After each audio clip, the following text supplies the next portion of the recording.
সাবেক পানি মন্ত্রী ও ঠাকুরগাঁও এক আসনের সাবেক সংসদ সদস্য রমেশ চন্দ্র সেনকে শেষবারের মতো শ্রদ্ধা জানাতে তার বাসভবনে যান বিএনপির মহাসচিব মির্জা ফখরুল ইসলাম আলমগীর ও ঠাকুরগাঁও এক আসনের ১১ দলীয় জোটের প্রার্থী জামায়াতের নেতা দেলোয়ার হোসেন।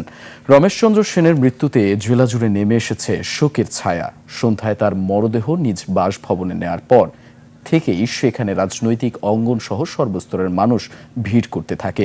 বিএনপি জামায়াত ছাড়াও আওয়ামী লীগ ও দলটির বিভিন্ন সহযোগী সংগঠনের নেতাকর্মীরাও তাকে শেষ বিদায় জানাতে উপস্থিত হন।